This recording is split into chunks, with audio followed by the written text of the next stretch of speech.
Welcome to this week's episode of At the Boundary, the podcast from the Global and National Security Institute at the University of South Florida.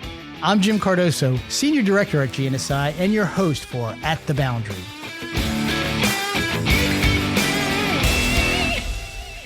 Today on the podcast, we're going to be discussing a new book published later this week, tracing the evolution of Iran's nuclear program and strategy. It's not only a timeline of what happened and when, it examines the program in the broader context of Iran's relationship with the U.S., from the early days of partnership in the 50s to the staunch opposition and conflict we see today. That book's author, Dr. Seena Azodi, will join us in a few minutes. First, a couple updates we want to tell you about. GNSI's academic journal, the Journal of Strategic Security, published its latest issue last week. An impressive lineup of articles examined diverse topics like Pakistan's military AI divergence, using YouTube as a serious tool for diplomacy, and the dangers of insider threats in national security. Those and many more are available online right now. We'll drop a link in the show notes. Speaking of JSS, congratulations to our editor-in-chief, Dr. Jeffrey Gresh, who recently published his latest book, Leaning Seaward, Japan as a Maritime Great Power. Published by Yale University Press, Jeff's book is the first to examine Japan as a comprehensive maritime power in the 21st century. The book argues that Japan has grown its maritime capability and influence across an array of economic, industrial, and security sectors throughout the Indo-Pacific region, and that the nation is vital to both regional and international stability. It's available now on all major booksellers. Also be on the lookout this week for our latest research on deep-sea mining and critical minerals and resources. GNSI Research Fellow Dr. Lyndon Young is the author of the new research article, Race to the Bottom, Is Seabed Mining Worth the Cost? In partnership with Dr. Mark Luther from USS College of Marine Sciences, Linda is spearheading our work in this area. In fact, she's playing a key role in the development of our next Florida Security Forum, which will be a 3-day deep dive, and yes, that pun was completely intended, into critical minerals and resources, scheduled for October the 20th to the 22nd. So, be sure to read Linda's articles this week and keep tracking our website, social media, and newsletter for more details on that event. All right, it's time now for our featured conversation today. Dr. Seena Azodi is a globally acclaimed expert on the Middle East, and more specifically, Iran. He's the director of the Middle East Studies MA program at George Washington University, and you can frequently see him on BBC, CNN, Al Jazeera, and Sky News. He's no stranger to GNSI, as he was a featured speaker at our 2024 Policy Dialogues conference focused on Iran. His new book, Iran and the Bomb, The United States, Iran, and the Nuclear Question, will publish later this week and examines the complex evolution of Iran's nuclear program. Joining him for the interview today is GNSI non-resident senior fellow Manolis Priniotakis. Manolis is the CEO of Intelligence and National Security Directions, LLC, and a retired member of the Senior National Intelligence Service. Let's listen in on the conversation today on At the Boundary. Seena Azodi, thanks for being part of the podcast to talk about your book, Iran and the Bomb. Good to be with you, Manolis. Thank you for having me. So before we dive into the content of the book and the way you've approached it, I would be interested in hearing just a little bit of background on where it came from, your inspiration for writing it, your motivation. Sure. So two things. My parents are nuclear scientists. They actually met the Atomic Energy Organization of Iran. So I was, always, connected to the program, very intimately. And that personal connection led me to write a lot about the Iranian nuclear program when I was in grad school. And there I realized that most, if not all of the literature produced on the Iranian nuclear program is written by Western experts who didn't bother check with Iranian sources, talk to Iranians, how they think. There is plenty of oral history projects on Iranian policymakers, decision makers, nuclear scientists. And so that, I thought, had led to a one-sided, Western-oriented narrative of the Iranian nuclear program. And so I really try to stay away from these, Orientalist perspectives that really portrayed Iranian leadership as these, crazy, ideological zealots who are bent to bring the end of the world. And just to give you some, examples of it, some of the books that I've seen on the Iranian nuclear program, even the cover of the book is just so Orientalist. This, brown-looking, angry Middle Eastern man with some nuclear blast in his eyes, or a bomb detonating. So this is why I try to stay away and show that the Iranian leadership, they're not crazy people. They are rational actors. They think about the world. They do have internal debates. They look at the region, and they're strongly convinced that the world is there somehow to get them. So you talked a little bit about your family connections, but it's clear from the book that you had the ability to interact with some people that, as you said, most scholars or journalists or authors on the topic do not or have not.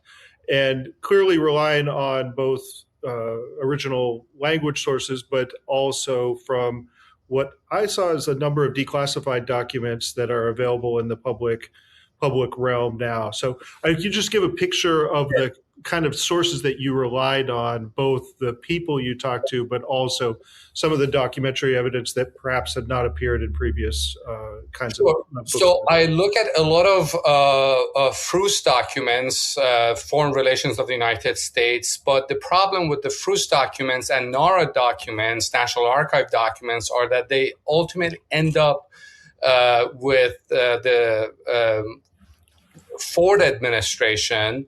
And since then, the documents are not declassified. The documents that I'm interested are not open to public. So on the American side, I had to rely on a lot of interviews that I did with American officials and to get their sense of Iranian nuclear program. There was a batch of documents related to Secretary Clinton's emails that was declassified. I was able to use some of them for more recent years, including, for example, the negotiations that ultimately led to the signing of the JCPOA. I did a lot of American policymakers. I looked at their memoir, their interviews. But on the Iranian side, of course, I interviewed two Iranian foreign ministers. One of them didn't want to be named. One of them is on the record. I spoke to two Iranian nuclear scientists. I spoke to one member of Iran's Supreme National Security Council who was in charge of the nuclear file for a few years.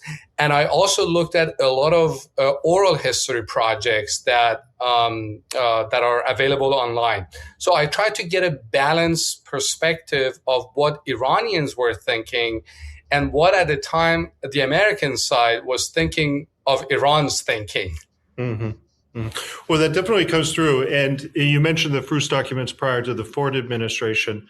I know on some of the past connections that I've had with related to Iran, some of the things that are somewhat surprising is just the degree of connectivity that we I think a lot of contemporary analysts overlook, in particular, even the origins of the Tehran research reactor. Mm-hmm. Mm-hmm. But one of the things that does come through, especially in the sort of chronological order that you cover the development and changes over the course of the program, but the quite striking degree of continuity between the Shah's nuclear ambitions and those of the Islamic Republic.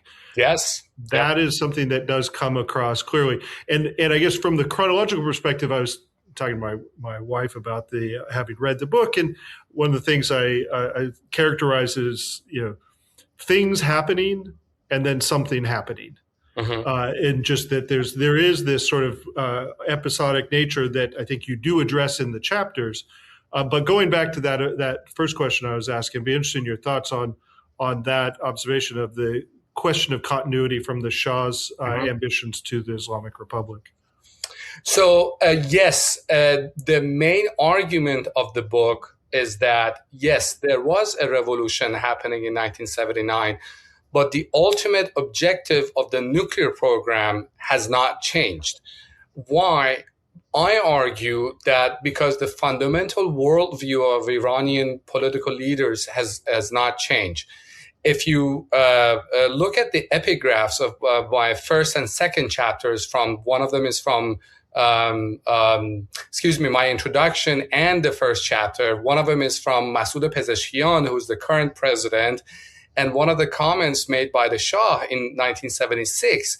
So the argument, and I showed that these leaders are extremely concerned and traumatized by the experiences of their past, which informs their current security thinking, their threat perceptions, and the policies that they try to devise to address them. And their thinking is, if Iran is not strong, it will go through the same humiliations that it went through in 19th century and 20th century. The treaties that Iran was forced to sign with Russia, with foreign powers, the occupation of Iran, which really traumatizes the Shah and leads him to try to arm Iran as much as he could. Because from his worldview, which really was the same view that Iranian leaders, still Islamic Republic leaders, think, is that international law means nothing, international norms mean nothing, and when push comes to shove, none of them will protect Iran, and ultimately Iran has to stand on its own feet to defend itself.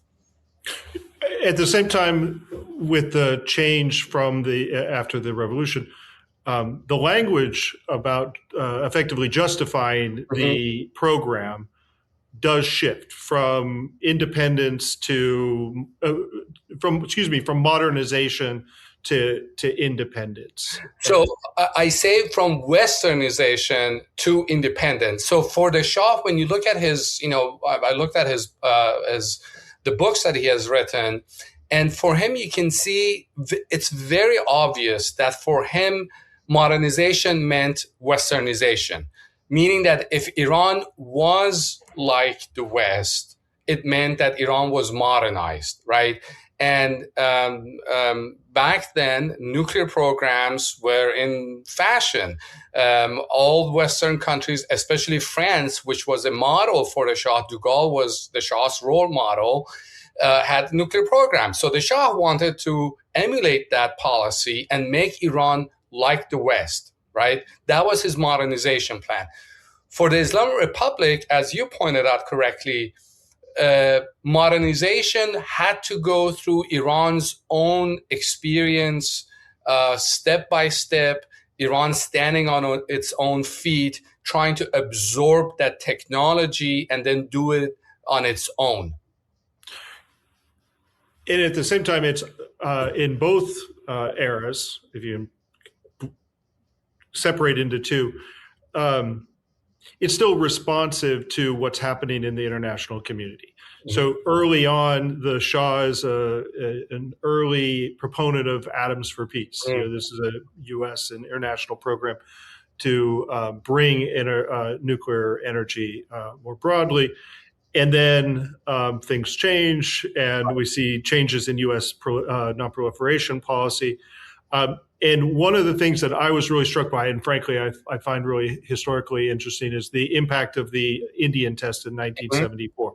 So maybe if you address a little bit about, the Shah's aspirations for a weapons program Right. which you do address, but then also how things, in particular, like the 74 Indian test, had an impact on U.S. policy that then had a knock-on impact on how everybody else was having to behave.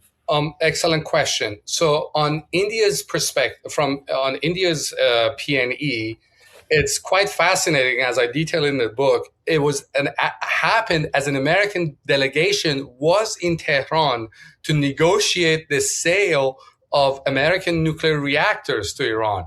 And as Dixie Lee Ray, who was then the Atomic Energy Commission chief, she's sitting in a meeting with Iranians, and all of a sudden somebody passes a note to her, and then it turns out that India just tested a bomb. And that fundamentally changed the perspective of United States, despite the fact that Nixon was not a believer in arms control that much. Kissinger was not. For them, it was all about allies doing pretty much whatever they wanted to do. But they also became under pressure, and this is why you see the creation of the Nuclear Supplier Group, NSG, where the U.S. and Western countries tried to prevent the transfer of the technology that they deemed to be sensitive to the countries that they didn't have. And the Shah really resented that approach, telling the Americans that your demands from us are beyond the NPT. This is a violation of our sovereignty, and so on and so forth. But really, India's PNE didn't impact the Shah's, at least from what the sources that I've seen, didn't impact his security thinking. And Iranians really tried to play it down when India tested with the Iranian foreign minister saying that, oh, of course we are opposed to any non-peaceful uses of nuclear technology. Prime Minister Hoveyda saying, oh, this is a domestic matter. And the Shah simply had said, I have no comment on it. So they had really tried to play it down, despite the fact that India was on the other side of, let's say, Iron Curtain. It was, had good relations with the Soviet Union. And Iran was supportive of Pakistan, which was the enemy of India. But I think the main threat that the Shah perceived was coming from the West, meaning Soviet-aligned Arab countries in the region, namely, I would say, Iraq and Syria. Iraq was particularly posed a threat to Iran because it had a nuclear program. It was receiving a lot of armaments from the Soviet Union. And this is why Iranians were, and I highlighted in the book that Iran under the Shah was working on nuclear weapons. And Shah had made some remarks about some little countries in the region developing nuclear weapons would leave Iran with no choice. But ultimately, I think that he was trying to prepare the country for the time that if he wanted to make the decision and develop the bomb. So yeah, that's I guess what happened. Well, so then in the aftermath of the revolution, as you're talking about the Soviet relationship with countries in the region, in particular with Iraq, was striking that the coup in Iraq in the 50s has an impact on decisions in Tehran as it relates to pursuing a nuclear program, as you outlined. But if you talk a bit about the impacts then of the Iran-Iraq war in the 80s and what the impact was on all sides of the nuclear equation for Iran. Well, I start immediately after the revolution when the Shah's nuclear program becomes yet another victim of the Islamic Republic's new policies, that everything that the Shah had done was bad. The nuclear program, of course, made Iran dependent on the West. Back then, they even argued that Iran has oil and gas. It doesn't need nuclear technology. And they put a geologist, Fareydun Sahabi, in charge of the AEOI, the Atomic Energy Organization, which really hated the organization that he was leading. And he was one of the people who was responsible for the downsizing and curtailing of the activities of AEOI. But then when the Iran-Iraq war starts, there's a fundamental shift in the perspective of the new leadership on everything nuclear. Why? Because Iranians realized two things. One, the experience and the science and the technology that they had absorbed through studying nuclear issues can come handy in supporting the war front.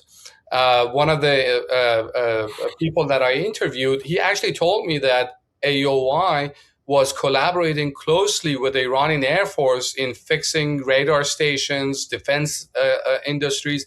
So if the AOI becomes very critical to the support of the war, despite the fact that many people had left it.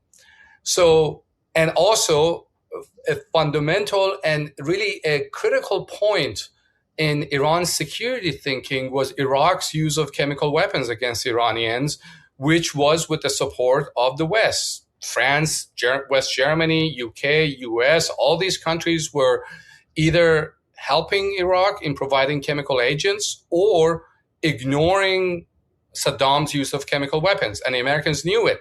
So Iranians realized, or were concerned rather, that if Iraq uses chemical weapons on Iran and they don't say anything, Iraq could also use nuclear weapons on Iran and nobody will say anything. And this is why one of the scientists that I quote, and there's actually a subheading there that says we were all alone. So Iran had to prepare itself for the moment that Iraq got nuclear weapons. And so by 1982, there's a fundamental shift in the Islamic Republic's approach to the nuclear program.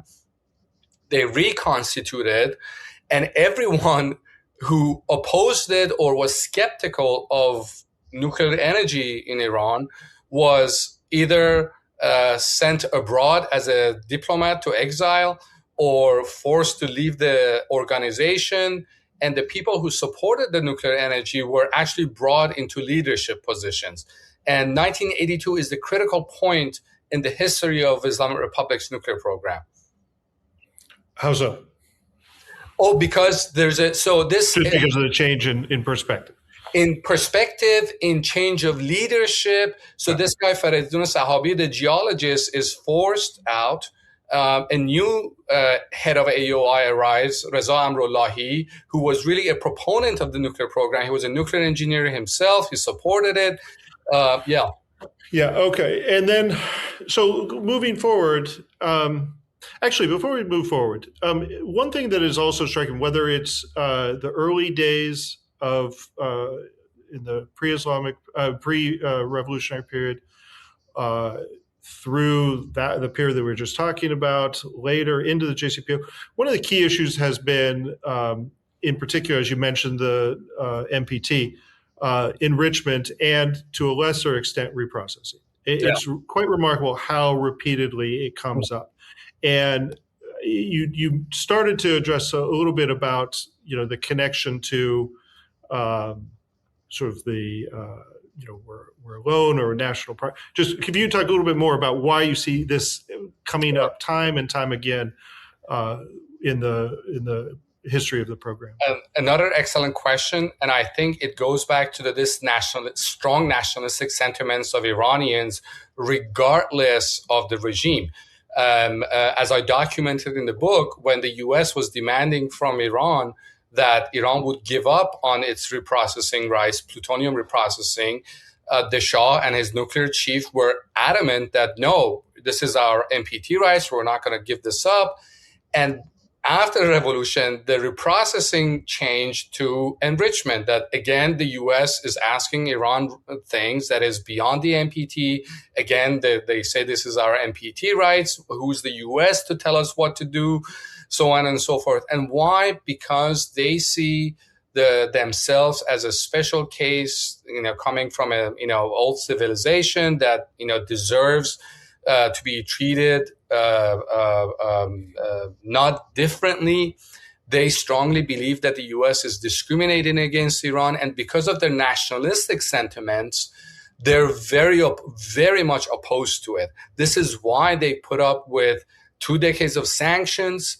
They went through 2 wars in the past year just to maintain what they believe is their NPT rights.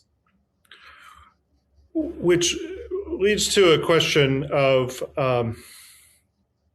at one point you mentioned that there was potentially a sweet spot where a deal could have been done, but perhaps the reconstituted program, I'm jumping ahead a ways, but perhaps during the Biden administration, but the reconstituted program had, after the collapse of the JCPOA, had gone too far forward.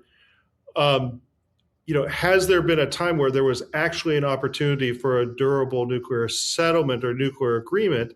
Mm-hmm. And if not, and maybe I'm being overly simplistic about this, but has it all been worth it? Is the tie to the domestic politics so important, to the national identity so important, that even the pursuit of the Ahmad plan and a weapons program and everything, like why do this? So there was a point in 2022, in March 2022, I think, that, and I explained it in chapter 8 of the book, that Iranians and the P5+1 had reached a draft agreement, but Iranians miscalculated. They thought that time is on their side, and then they can get more concessions from the Europeans and the Americans, despite the fact that the Americans and the American official that I spoke to, he told me that they made it abundantly clear to the Iranian side that the deal is not going to get any better than this. You should just take the deal. But Iranians thought that by waiting just a little longer, they can get a better deal, which, as I said, they miscalculated. They rapidly expanded the program, which made returning to the Iran nuclear deal or the Joint Comprehensive Plan of Action, the JCPOA, even more difficult, because you couldn't undo or unlearn the knowledge that they had gained. So it made it very difficult. Now, whether it was worth it or not, this is a debate that many Iranians continue to have, whether enrichment even was worth it. Why pay all this price? Now, I fall on the side that argues that nuclear programs are not cheap. They are long-term investments. You cannot see the benefits of this right now, but 20 years from now, 30 years from now, this is when you will see it. That's what the Iranian leadership has argued, that if and when we run out of oil and gas, what are we going to do with this? How are we going to pay and provide energy for ourselves? The counter argument, of course, to that is, well, nuclear energy is providing only 1% of Iran's power generation capacity. So it is very difficult to say, but I think that ultimately for Iran's modernization, this was necessary. Maybe the current generation may not see it, but in the future, I think the next generations will see it. And this Iranian scientist that I spoke with, I don't think I used this quote, but he told me that it was very interesting to me, and it stuck with me. He said that Iran entered the 20th century on unpaved roads, on mules, and animals. But Iran entered the 21st century with uranium enrichment, right? And has it been so tightly connected to domestic political issues?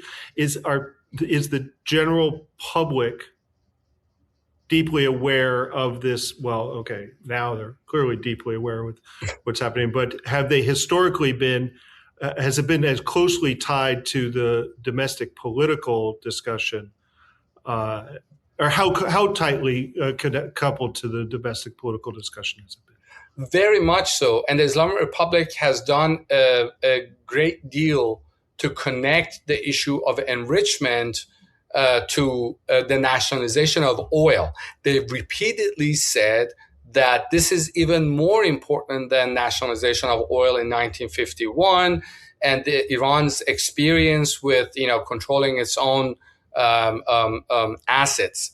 But I don't believe, and this nationalistic sentiment has been used to provide domestic support for the nuclear program. But I don't believe that the majority of the population at least has a good sense of the history of this and why Iran is doing this. One of the things that I mentioned in the book is that, a lot of people, just recently, Secretary Rubio, when I say recently, it was last year, he said that Iran can buy nuclear fuel just like any other country, which is technically true under the NPT, but the experiences that Iranians have had with buying nuclear fuel or trying to get other countries to complete their nuclear reactors, it's an awful experience, rather.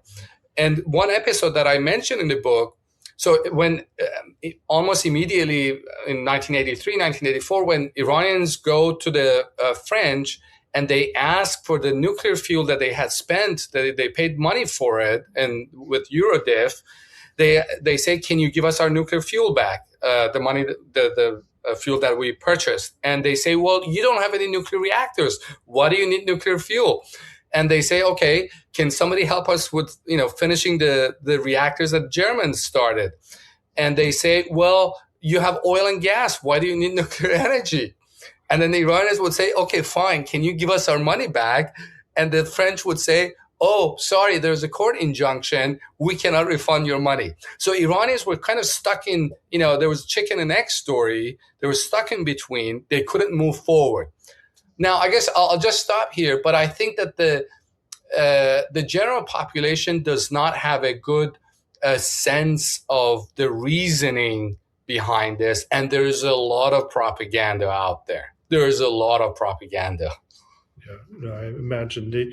But just in terms of the connectivity with foreign partners, one of the really strong points or takeaways from reading the book is just the interactions over time, whether it's with the French, whether it's with the Germans, the Bouchier story in and of itself is one of establishing one relationship, building it, then stopping, then restarting, and then ultimately another group picking another country's personnel picking it up and finishing. The same was on workforce development.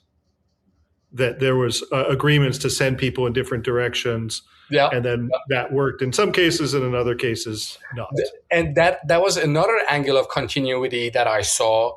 That yes, the Shah sent them to MIT, and MIT charged them double the tuition. Well, after the revolution, they couldn't send them to MIT, so they just sent them to Italy to learn and bring back that science and knowledge to the country so they can do it on their own. And that's another angle that I saw. Towards the end, there's a phrase that you used that I thought was striking. That you said that Iran, perhaps since 2003 or so, has practiced nuclear forbearance. Mm-hmm. And maybe I'm reading into the timing a bit. Mm-hmm. But what did you mean by that? So nuclear forbearance, meaning that Iran has not actively tried to develop nuclear weapons. We know that under the Ahmad plan, and I documented in the book, that Iran was actively pursuing activities that cover different angles of producing nuclear weapons, right? And I say, and by the way, I have to say this, they've always on the record and off the record denied any weaponization under the Shah and the Islamic Republic. So this guy I interviewed, I said, well, okay, so I know that publicly they deny it, but what about off the record? And he said, no, I don't care. You can say on the record or off the record, we never wanted to have the bomb. But of course, the IAEA documents that I cite in the book, they show that the Iranians were pursuing nuclear weapons. So when the U.S. invaded Iraq, they I guess there was so much concern that they would be on the target list of the U.S. And I cite one quote from Hashemi Rafsanjani, who said, we have to be careful of a dinosaur that is led by the brain of a sparrow. So they were so concerned that they put aside everything. The so-called halt order of fall 2003 comes in. And ever since, we have not had a structured and organized attempt to develop nuclear weapons. I do mention in the book that they try to fill in the gaps of producing nuclear weapons, but they never had it. So this is why I say nuclear forbearance. Yeah, that's what's interesting, that you talk about nuclear forbearance, but then there's a number of things that occur that are inconsistent with suspension or cessation, or challenge that idea. There's a series of, frankly, forced acknowledgments, whether it's something from the IEA or the MEK, or there's been the various things that they then had to acknowledge after the fact.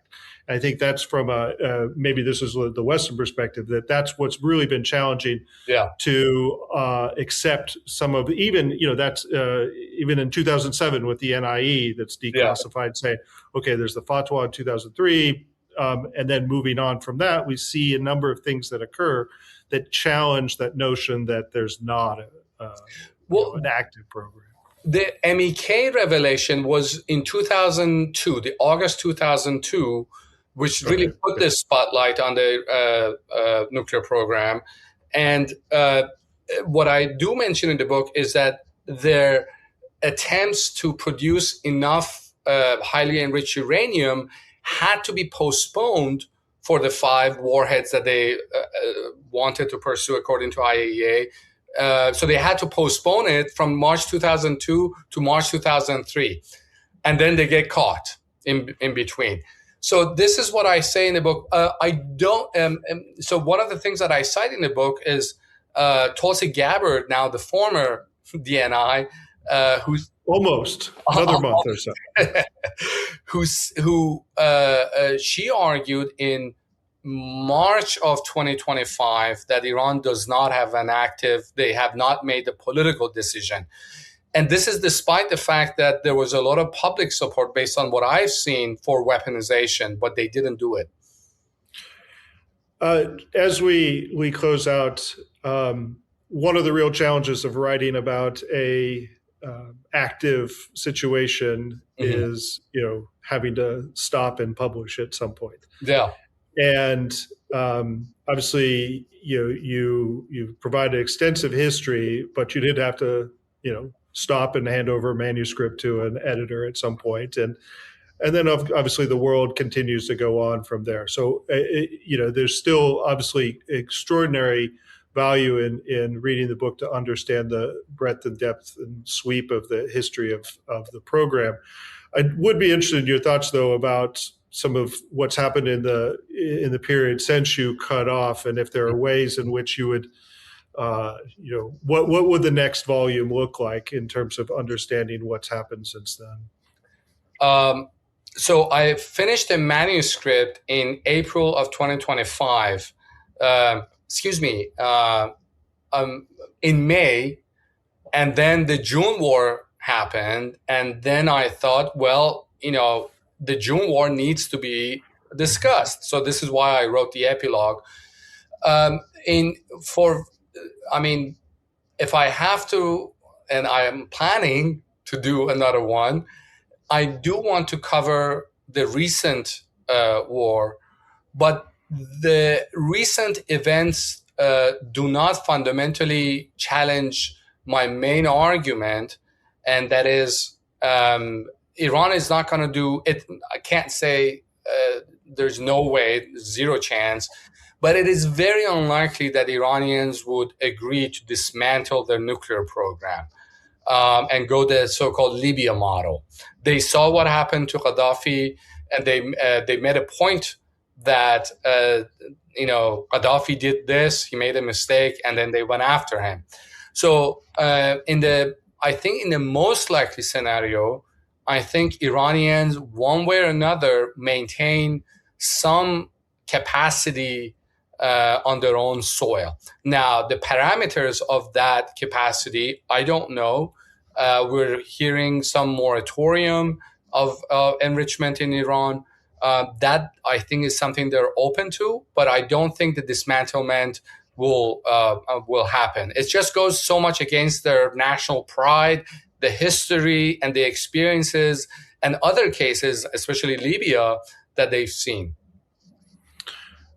Well, in your book, you've provided a really very, very useful portrayal of the strategic calculus for the entirety of the post-World War II period, and I think provided a real service to anybody trying to understand the role of nuclear technology and the nuclear weapons and the nuclear program in general in the country, both from a practical and symbolic perspective. So thank you for that, and thank you for being part of this conversation. Thank you for having me. Great to have it. Special thanks to both our guests today, Dr. Seena Azodi, Director of the Middle East Studies MA program at George Washington University, along with Manolis Priniotakis, GNSI Non-Resident Senior Fellow and CEO of Intelligence and National Security Directions, LLC. Dr. Azodi's book, Iran and the Bomb, The United States, Iran, and the Nuclear Question, will be available later this week on all major booksellers. Next week on the podcast, we'll be discussing the use of nuclear weapons and nuclear platforms in space. As a follow-up to Tampa Summit 6 this past March, we'll catch up with the authors of a special report for the American Foreign Policy Council that warns it is increasingly likely the U.S. will confront the reality of a nuclear explosive device in space. Peter Gerritsen and Richard Harrison will join us next week to get into the details of that alarming report. If you don't want to miss that episode or any other episode, be sure to like and subscribe to At the Boundary on your favorite podcast platform. And thanks for sharing some time with us today. You can find GNSI on YouTube, LinkedIn, and X. Be sure to follow, like, and subscribe. And tell your friends and colleagues as well. And be sure to sign up for our monthly newsletter. You can find all this on our website, usf.edu/GNSI.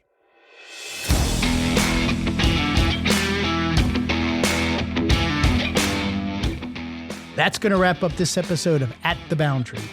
Each new episode will feature global and national security issues we found to be insightful, intriguing, maybe controversial, but overall just worth talking about. I'm Jim Cardoso, and we'll see you at the Boundary.